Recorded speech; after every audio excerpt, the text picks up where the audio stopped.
Bismillahirrahmanirrahim. Alhamdulillahi Rabbil Alamin, wa salatu wa salamu ala Sayyidina wa Nabiyina Muhammad, wa ala ahlihi tayyibin at-tahirin, wa sahbihi al-muntajabin, wa ala jami'i al-anbiya illahi wal mursalin. Me emrin e Allahut, të gjithë mëshirshmit, mëshirëplotit. Falënderimet më të sinqerta janë vetëm për Allahun e madhëruar.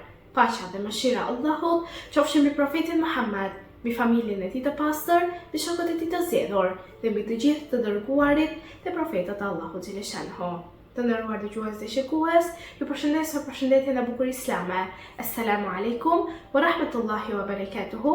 Paqja, mëshira dhe beqatia e Allahut qofshin mbi ju.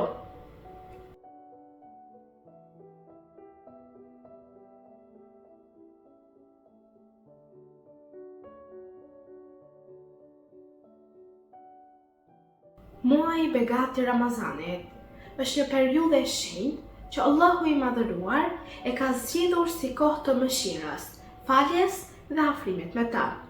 Ai është muaji në të cilin zemrat zbuten, shpirtrat pastrohen dhe besimtari rikthehet me vetëdije të plot tek burimi i udhëzimit hynor.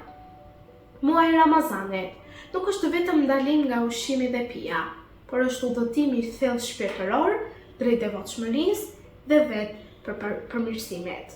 Dhe këtë muaj të bekuar, njeriu ka mundësinë të rindërtojë lidhjen e tij me Allahun dhe të forcojë disiplinën e brendshme dhe të rrisë ndjenjën e përgjegjësisë ndaj fesë dhe ndaj njerëzve në komunitetin ku ai jeton.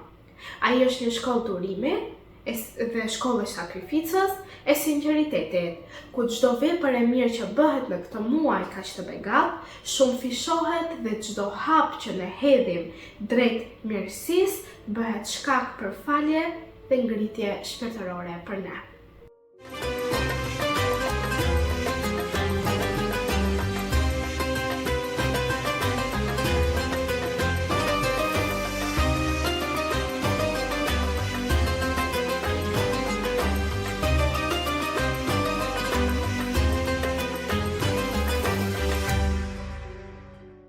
Të nderuar dëgjues dhe shikues, emisionin e ditës së sotme doja të hapja me ajetet e muajit të begat të Ramazanit. Le të ndjekim së bashku. Me emrin e Allahut, të gjithë mëshirshmit, mëshirëplotit. Muaji i Ramazanit është ai në të cilin ka zbritur Kurani, që është udhërrëfyes për njerëzit, plot me shenja të qarta, për rrugën e drejtë dhe dalluesi së mirës nga e keqja. Pra, kushdo nga ju që dëshmon këtë muaj, le ta agjëroj. Sa i përket atij që është i sëmur ose gjendet në udhëtim me sipër, le ta agjëroj më vonë, aq ditë sa nuk e ka agjëruar. Allahu dëshiron që t'ju lehtësoj dhe jo që t'ju avështirësoj.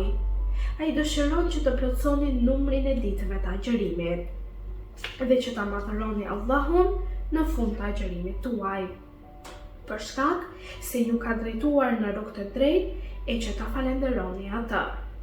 Kur robërit e mi besimtar të pyesin për mua, thuaju, unë jam afër, i përgjigjem lutjeve të lutësit, kur ai më lutet mua. Prandaj, le t'i përgjigjem thirrjes time dhe le të më besojnë mua për të qenë në rrugë të drejtë.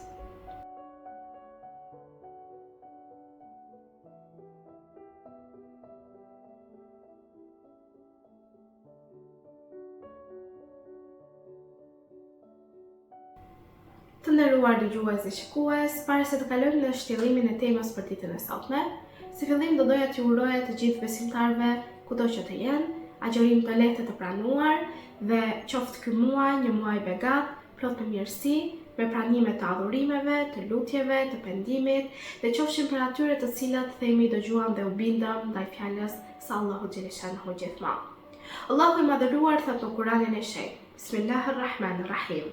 Muaji i Ramazanit është ai në të cilin ka zbritur Kurani, që është udhërrëfyes për njerëzit, plot me shenja të qarta për rrugën e drejtë dhe dallues i së mirës nga e keqja. Ky ajet e vendos muajin e Ramazanit në një pozitë unike brenda kalendarit hynor. Ai nuk është thjesht një periudhë kohore, por një stil shpalljeje, një hapësirë ku qielli është afruar me tokën dhe ku fjala e Allahut ka ndriçuar zemrat e njerëzve. Sipas transmetimeve të shumta të mbledhura në literaturat islame, muaji Ramazanit quhet muaji i Allahut, sepse në të njeriu thirret në mikpritjen e Zotit të gjithësisë. Allahu thot në një hadith kutsi se agjërimi është për mua dhe unë vetë shpërblej për ta. Kjo shprehje e veçantë tregon se agjërimi ka një dimension intim dhe të fshehtë midis robit dhe krijuesit të tij. Ndryshe nga adhurimet e tjera që mund të shihen ose të perceptohen nga të tjerët, agjërimi është një sekret i zemrës që lidh njeriu me Zotin e tij dhe vetëm Allahu e di sinqeritetin e personit. Muaji i Ramazanit është muaji i namazit, i paruljes dhe i pastrimit të brendshëm. Prandaj është i veçantë ky muaj.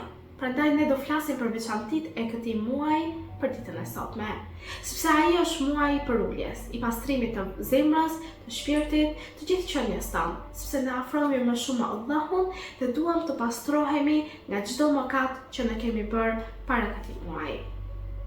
Në literaturën e Ehlibetit paqja qoftë mbi ta, theksohet se agjërimi nuk është vetëm largimi nga ushqimi dhe pirja, por një disiplinë e plotë e trupit dhe e shpirtit tonë. Imamët paqja qoftë mbi ta e kanë përkufizuar agjërimin si mbrojtje nga zjarri i mëkatit dhe nga errësira e epshit. Agjërimi i gjuhës nga përgojimi, i syrit nga shikimi i ndaluar, i veshit nga dëgjimi i së keqes, dhe të gjitha këto janë dimensionet e të qenurit agjërim i vërtet. Allahu e ka nderuar këtë muaj mbi të gjithë muajt e tjerë, sepse në të ka zbritur Kur'anin famullar fjalën e fundit të tij, librin i cili quhet Tibyan lil kulli shay, pra sqarues për të gjitha gjërat. Lidhja e veçantë midis muajit të Ramazanit dhe Kur'anit është një ftesë për ta bërë këtë muaj të shoqërimit me librin e Allahut. Pra, lexim, meditim dhe zbatim të fjalës së Zotit të gjithësisë. Zemra e besimtarit në muajin e Ramazanit duhet të bëhet si një tokë pjellore, ku farat e ajeteve mbijnë dhe japin fryt në format dhe veprat e tyre më të mira. Ditët e këtij muaji dhe netët e tij janë nga më të mirat dhe orët e tij janë orët më të bekuara që ne mund të kemi gjatë gjithë vitit. Në këtë muaj, të gjithë e dimë që gjendet një natë që është e vlefshme sa 1000 muaj, ku është nata e Kadrit, ku Allahu e citon dhe thot në Kur'anin e shenjtë se Bismillahirrahmanirrahim, nata e Kadrit është më e mirë se 1000 muaj.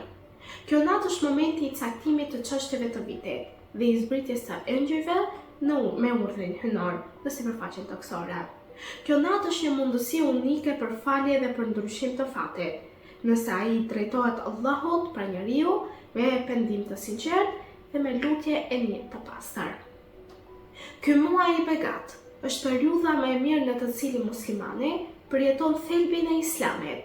Në shumë transmetime nga imamët e Ehlibetit paqja qoftë mbi ta, thuhet se në muajin e Ramazanit shejtanët prengosen. Çfarë do të thotë?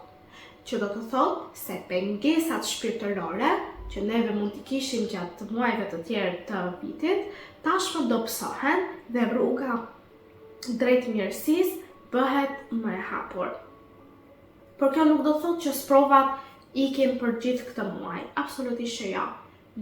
Glodhen, por Allahu jep forcë njeriut që t'i përballoj ato dhe t'i shtoj pra përballimin nëpërmjet agjërimit dhe përkujtimit të vazhdueshëm të Zotit të gjithësisë. Muaji i Ramazanit, të nderuar dëgjues dhe shikues, është muaji i unitetit, i vëllazërisë, i solidaritetit dhe kjo gjë e bën të veçantë këtë si muaj nga të gjithë muajt e tjerë hynor. Allahu thot në Kur'anin e shenjtë, Bismillahirrahmanirrahim. Pra, bëni garë me njëri tjetrin për punë të mira. Ajeti 148 i surës Bekara. Dhe ky ajet merr një dimension të veçantë, sidomos në muajin e begat të Ramazanit, sepse të gjithë garojmë që të fitojmë sa më shumë nga bereqetet, mirësitë dhe të mirat që na sjell muaji i begat të Ramazanit. Në traditën islame theksohet se sadakaja në këtë muaj ka vlerë shumë fish më të madhe se sa sadakaja në muajt e tjerë. Dhe se ushqimi i një agjëruesi është shkak për falje mëkatesh. Sipas transmetimeve, ai që i jep iftar një besimtari fiton shpërblim të barabartë me agjërimin e tij, pa ju pakësuar asgjë nga shpërblimi i agjëruesit. Profeti Muhammed sallallahu alaihi wasallam ka thënë: muaji i Ramazanit është muaji në të cilin Allahu e ka detyruar agjërimin e tij. Kushdo që agjëron këtë muaj me besim dhe me bindje, ai do të pastrohet nga gjunahet dhe do të jetë si dita që e lindi nëna e tij. Dhe ky hadith e paraqet muajin e Ramazanit si një rilindje shpirtërore, ku njeriu përmes agjërimit dhe pendimit kthehet në pastërtinë fillestare të fitrës së tij.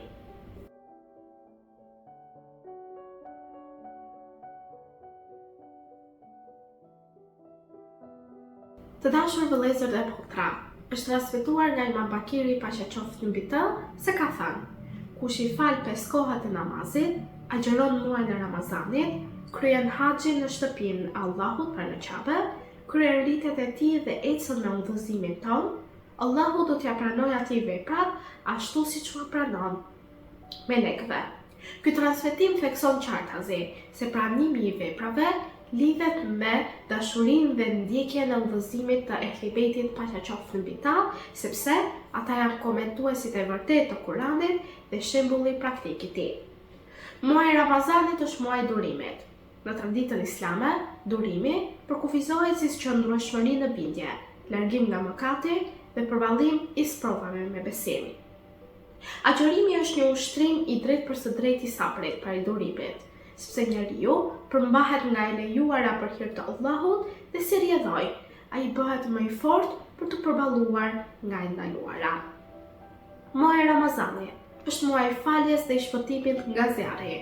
Në literaturë transmetohet se çdo natë në këtë muaj, Allahu çliron robër nga zjarri i xhehenemit. Kjo e bën çdo natë një mundësi të re për ne. Asnjë besimtar nuk duhet ta humbas këtë rast me pakujdesi apo me neglizhencë. Çdo lutje, çdo lot pendimi, çdo istighfar në errësirën e natës mund të jetë arsyeja e shpëtimit të robit besimtar. Të nderuar dëgjues dhe shikues, muaji i begat i Ramazanit tashmë është me ne. Një mundësi e artë që njeriu ta kultivojë sa më shumë dhe ta përmirësojë më të mirat tek vetja e tij. Siç e thamë, ai nuk është një obligim ritual, por është një projekt transformimi për të gjithë zemrën, shpirtin, trupin ton e të gjithë qenien ton. Ai është një udhëtim nga dobësia drejt forcës shpirtërore, nga shpërqendrimi drejt përqendrimit dhe nga mëkati drejt faljes. Kush e kupton vlerën e këtij muaji dhe e shfrytëzon atë me vetëdije, njeriu del prej tij i pastruar, i ndriçuar dhe më afër Allahut se kur më parë. Dhe kjo është veçantia më e madhe e muajit të Ramazanit, sepse ai nuk ndryshon ose nuk ndryshon pra vetëm oraret tona, por ndryshon zemrën, shpirtin, ndërgjegjen e shumë gjëra të tjera. Është transmetuar nga profeti Muhammed sallallahu alaihi wasallam, i cili ka thënë: ai besimtar që e agjeron muajin e Ramazanit me bindje, Allahu do t'i jap atij 7 cilësi. E para, harami i shkrihet nga trupi i tij. E dyta, nuk largohet nga mëshira e Allahut asnjëherë. E treta, i falet gabimi i babait të tij Ademit, paqja qoftë mbi ta. E katërta, Allahu ja lehtëson vështirësitë në momentin e vdekjes. E pesta, ai njeri i cili agjeron në muajin e Ramazanit me bindje të plot, është i sigurt nga uria dhe etja në ditën e Kiametit. Ai njeri i cili agjeron me bindje të plot muajin e Ramazanit, Allahu e shpëton nga zjarri. Dhe pika e fundit, Allahu do ta ushqejë me më të mirat e xhenetit ai i cili agjeron me bindje dhe përkushtim muajin e begat të Ramazanit. Këto cilësi, të nderuar dëgjues dhe shikues, përbëjnë një program të plot shpëtimi për njeriu, që fillon në këtë botë dhe përfundon me më të mirat në botën tjetër. Në këto momente, të nderuar dëgjues dhe shikues, duke ju uruar mbrojtjen dhe ndihmën e Allahut xhel shanhu, ju përshëndes me përshëndetjen e bukur islame. Assalamu alaikum wa rahmatullahi wa barakatuhu. Paqja, mëshira dhe begatit të Allahut qofshin mbi ju.